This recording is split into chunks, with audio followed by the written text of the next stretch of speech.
आज चाहिँ बिहान बिहान हस्पिटल जानुपर्ने भएर चाहिँ म जिम आउन हल्का ढिला भएको थियो। अनि टाइम पनि थिएन, वर्कआउट आउनु पनि धेरै थियो। त्यसैले चाहिँ मैले आज धेरै वर्कआउट चाहिँ हानिनँ, हल्का हल्का एक दुईवटा गरेर चाहिँ वर्कआउट हानेँ। अनि वर्कआउट भ्याएर चाहिँ म छिटो घर जान्छु भनेर निस्केको थिएँ। अनि मेरो कुशल साथीले चाहिँ फोन हानेर मलाई बोलाएको थियो। अनि के रहेछ भनेर म चाहिँ गएको थिएँ। त्यसबाट चाहिँ उहाँ हाम्रो जापानबाट हाम्रो मुस्कान साथी आएको रहेछन्।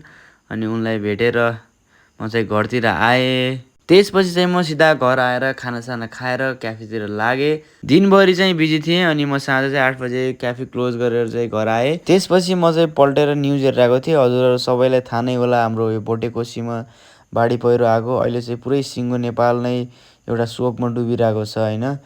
अनि हजुरहरूलाई थाहा नै छ। अनि एका बिहानै यसो कसैले सोच्न नसकेको बाढी पहिरो आएर चाहिँ ठुलो क्षति गरेको छ होइन।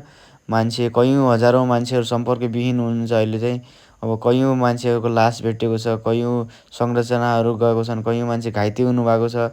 अब हाम्रो नेपाली सेना, नेपाली प्रहरी, सशस्त्र प्रहरीहरूदेखि लिएर विभिन्न एनजिओको मान्छेहरूले चाहिँ अनि खोज नीति गरिराख्नु भएको छ, उद्धारको काम गरिराख्नु भएको छ। हेलिकप्टरदेखि लिएर सबै सरकारले सक्दो प्रयास चाहिँ गरिरहेको छ होइन। यो परिस्थितिमा सम्पूर्ण नेपालीहरूले पनि अब हाम्रो सरकारलाई, हाम्रो प्रहरीहरूलाई सबलाई साथ दिनुपर्छ। And thank you so much for watching. Bye bye, good night.